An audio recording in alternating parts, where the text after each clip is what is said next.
झारखंड राज्य की राजधानी रांची और उसके आसपास के आदिवासी बहुल गांव फूलपुर, ढौली, मरुआ, केटू, तितली, जमुनी, रतनपुर जैसे कई गांव आज नक्सल हिंसा से प्रभावित हो चुके हैं। यह है रतनपुर पंचायत की कुलवंती। मजबूत इरादों वाली हैं। गांव में शांति हो, गांव तरक्की करे, इसके लिए संघर्ष करती है। यह है अर्जुन, कुलवंती का बेटा, सीधा सच्चा मजदूर है। और ये है सावित्री, अर्जुन की पत्नी और कुलवंती की बहू। रतनपुर पंचायत भले ही गरीब रहा हो, लेकिन यहाँ खुशियां बहुत थी। लेकिन नक्सलियों ने इनकी जिंदगी को दुख से भर दिया। नक्सल हिंसा राष्ट्र की एक बड़ी समस्या बन चुकी है। पिछले एक साल के प्रमुख नक्सल हिंसा पर एक नजर डालते हैं।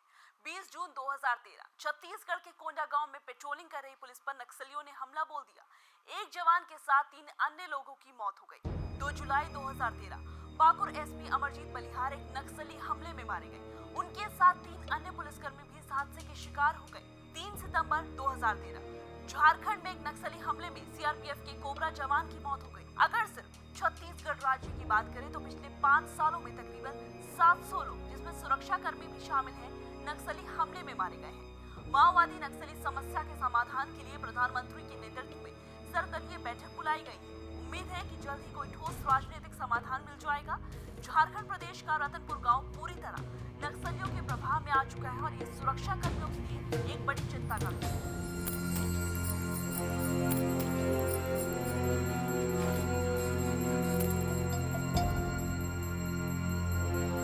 माँ जी, आप ही ने कारो को मुखिया बनाया था ना? पता था वो नक्सली है, माओवादी है, बंदूक की लड़ाई की बात करता है। फिर भी आपने अपना गांव रतनपुर नक्सलियों का गांव माना जाने लगा है। पूरा गांव नक्सलियों के चपेट में आ गया है। आपका अपना बेटा भी। तू तो पढ़ी लिखी है, हाई स्कूल पास, उसे रोका क्यों नहीं? मैं तो पागल थी। कारो जो कहता था सच समझती थी। हम रतनपुर पंचायत के प्रधान इसलिए बनना चाहते हैं कि आदिवासी गरीबों को उनका हक दिला सके, बेरोजगारों को रोजगार दे सके। ये जंगल, जमीन और पानी, इन सब पर हमारा हक है और सिर्फ हम इसके मालिक हैं। हम मालिक हैं और मालिक को ताकतवर होना चाहिए। उसमें अपना हक छीनने की कुव्वत होनी चाहिए। जो बड़े अधिकारी हैं, जो ताकतवर लोग हैं, उन्हें भी मालिक का डर होना चाहिए। हमें अपना हक चाहिए और हम उसे लेकर रहेंगे, चाहे इसके लिए हमें बंदूक ही क्यों ना उठानी पड़े। बस एक बार अपना वोट देकर हमको रतनपुर पंचायत का मुखिया बना दीजिए, फिर हम वो सब कुछ हासिल करके दिखा देंगे जो हमें चाहिए। हर घर से वोट और हर घर से एक लड़का हमें चाहिए। फिर देखना ये कारो क्या करता है, किस तरह सबकी जिंदगी बदलता है।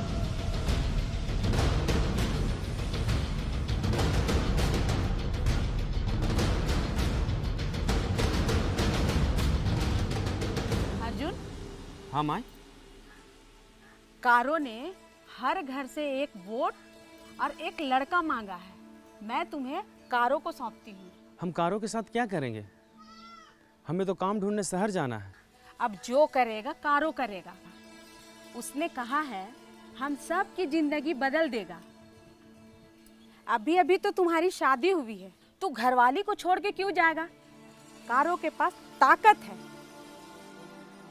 आप सब भी सुन ले, कारो को वोट देना है, उसका साथ देना है।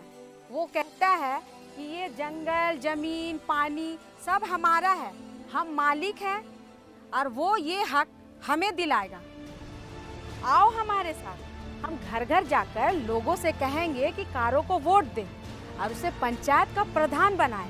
तुम सब आओ हमारे साथ।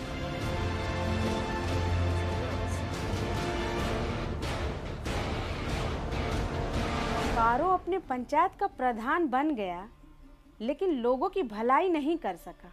वो तो तानाशाह बन गया। बंदूक के बल पर लोगों को लूटने और मारने लगा। जो लड़के उसने मांगे थे, सबके हाथ में बंदूक दे दिया। वादा किया था रोजगार देने का, हाथों में बंदूक दे दिया।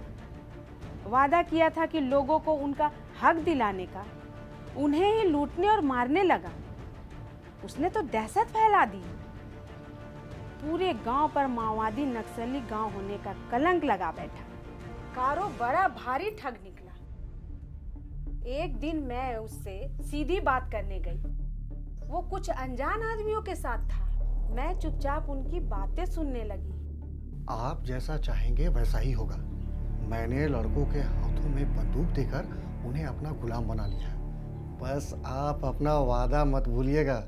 आतंक की बात हो, तबाही की बात हो, सब कर देंगे हम, लेकिन आप अपना वादा मत भूलिएगा। बस उसी क्षण मेरा भ्रम दूर हो गया।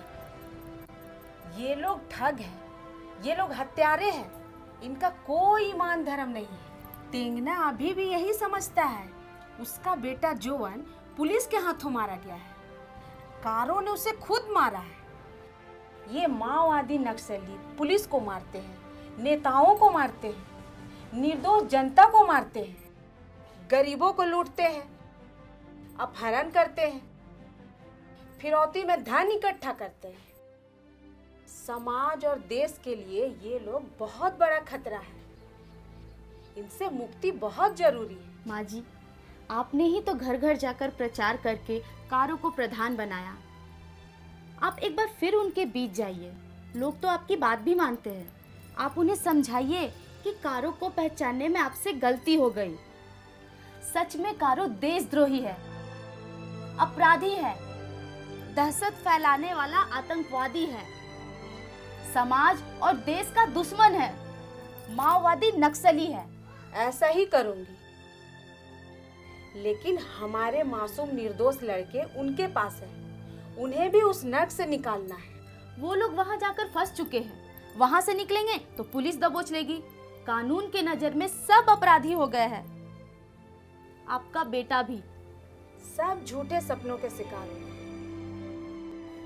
हाथों को काम मिल जाए तो कौन जंगलों में मारा फिरता रहेगा।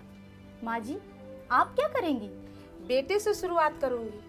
अर्जुन तो तुमसे मिलने आता है। मैं उससे कुछ सवाल करूंगी और तुम भी करना। वो जवाब ढूंढेगा, फिर वापस आएगा।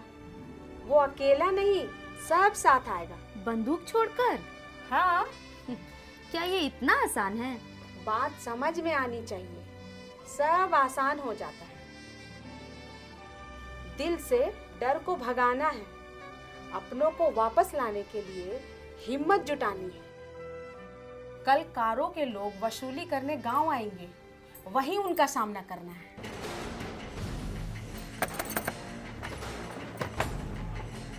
वसूली नहीं देते हो?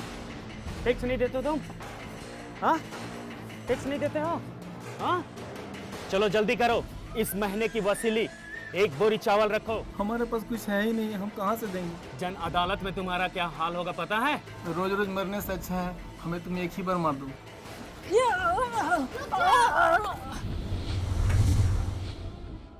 इनको मारने से पहले मेरे कुछ सवाल हैं। पहले उसके जवाब दे दो। कारो ने वादा किया था ना कि युवकों को रोजगार देगा, लेकिन बंदूकें थमा दी। क्यों? वो कौन से लोग हैं जो तुम्हें बंदूकें देते हैं लूटने के लिए? अरे बंदूकें खरीदने में भी तो रुपए लगते हैं। तो उन रुपए से तुम्हारे लिए कोई रोजगार क्यों नहीं ढूंढते? जब भी बंदूक की गोली किसी के सीने पे लगती है तो उसकी मौत होती है। तुम्हें क्या हासिल होता है? अपनों को ही तो मारते हो। देशद्रोही और आतंकवादी कहलाते हुए अच्छा लगता है तुम्हें? मैं तुम्हारी बीवी हूँ, घर पे माँ है। कभी प्यार से रहने का मन नहीं करता? यही कुछ सवाल है मेरे। इन सवालों का जवाब दो, फिर इन्हें मारना।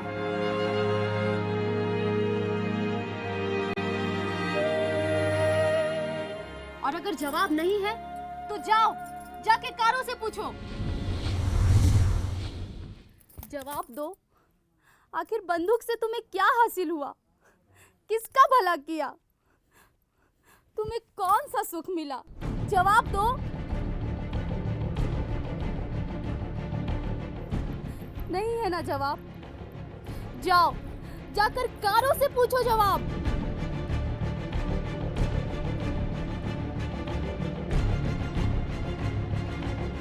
जाओ, जाकर मांगो उससे। मांगूंगा जवाब, लेकिन हमारे पास कोई रास्ता भी तो नहीं है। रास्ता है, माँ गई है रास्ता ढूंढने।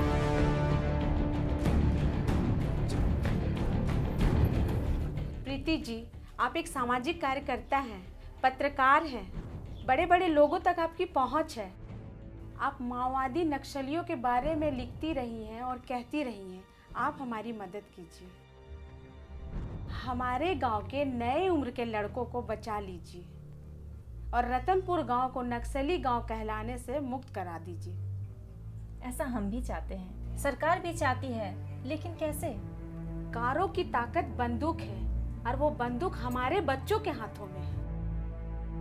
हम अपने बच्चों को वापस ले आएंगे, कारो वैसे ही हार जाएगा, लेकिन फिर हमारे बच्चे करेंगे क्या? सब नई उम्र के बच्चे हैं, हाथों को काम नहीं मिला तो गुमराह होते रहेंगे और पुलिस प्रशासन का भी डर है। कारो ने हमारे बच्चों के हाथों में बंदूक देकर अपराधी बना दिया है। अगर वो बंदूक छोड़कर वापस आएंगे तो पुलिस उन्हें गिरफ्तार कर लेगी। ऐसा नहीं होगा। सरकार और गुमराह हो चुके लड़कों के बीच का पुल मैं बनूंगी। मैं सरकार से बात करूंगी। गुमराह हो चुके लड़कों के पुनर्स्थापन के लिए राज्य सरकार की योजनाएं हैं, केंद्र सरकार की योजनाएं हैं। फिर केंद्र सरकार के आदेश के अनुसार हम अपनी ओर से पूरी कोशिश करते हैं। जरूरी ये है कि वे लड़के अपनी हिंसा की जिंदगी छोड़ के अच्छी जिंदगी जीने के लिए आगे आएं। आप अपना वादा निभाइए, हम अपना वादा निभाएंगे। वो हमारे बच्चे हैं, वो वापस जरूर आएंगे।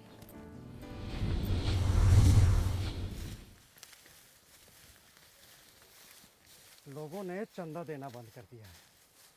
लोगों ने चंदा देना बंद कर दिया, अनाज देना बंद कर दिया। अब हमारा संगठन कैसे चलेगा? अर्जुन, जाओ 2-4 लोगों को खींच के चौराहे पे गोली मार दो। बेकसूरों को गोली मार दो? क्यों? अरे जहाँ से बंदूक लाते हो वहीं से अनाज ले आओ। जानता हूं मैं, तू अर्जुन की बीबी है। सुन, खिलाफत करने वालों को हम मौत की सजा देते हैं। तो जिंदगी किसे देते हो? रोजगार किसे देते हो? पेट की भूख किसकी मिटाते हो? बोलो, देश का सिपाही किसे बनाते हो? यही सब हासिल करने के लिए हमने बंदूकें उठाई हैं। झूठ, धोखा, ठगी। तुम आतंक फैलाकर अपना संगठन चला रहे हो। देशद्रोही हो तुम। खामोश! अर्जुन, ये हम सबकी दुश्मन है, इसे सजा मिलेगी। कारो, ये सच बोल रही है। हम लोग भटक गए हैं, ये रास्ता ठीक नहीं है। तो क्या पुलिस के डंडे खाएगा, गोली खाएगा, जेल में चक्की पीसेगा? इसकी जरूरत नहीं पड़ेगी। प्रीति जी हमारे साथ है। ये जल, जमीन, जंगल, गांव, देश, सरकार सब अपनी है। दुश्मन है तो सिर्फ ये बंदूक। अर्जुन, फेंको इसे, फेंको। अजय, करीम, रहीम, महज फेंको, फेंको, तुम लोग सब फेंको। अब मेरी मौत निश्चित है। वो लोग मुझे गोली मार देंगे। ऐसा नहीं होगा। तुम हमारा साथ दो, सरकारी गवाह बन जाओ। तुम सबकी बेहतर जिंदगी के लिए मैं सरकार से बात कर रही हूँ। क्या मुझे माफी मिल जाएगी? माफ़ी नहीं मिली तो भी सजा काटेंगे। बंदूक उठा के देश के खिलाफ नहीं लड़ेंगे। विश्वास करो, तुम सबको जल्द ही न्याय दिलाऊंगी। एक सच्ची और अच्छी जिंदगी के लिए आगे बढ़ो।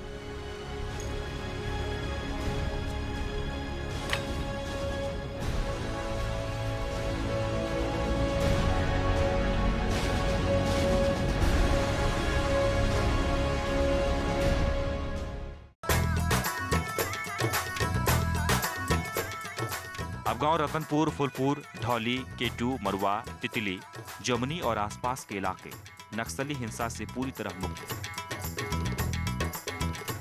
1 साल के अंदर अंदर ही सारे भटके हुए नौजवान रास्ते पर आ गए और अपने अपने काम में रम गए।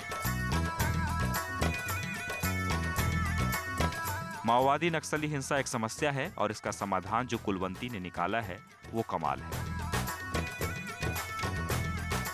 कुलवंती को भटके हुए नौजवानों को रास्ते पर लाने के लिए सम्मानित किया गया। नक्सल मुक्त गांव हासिल करने के लिए हम सब कुलवंती को सलाम करते हैं।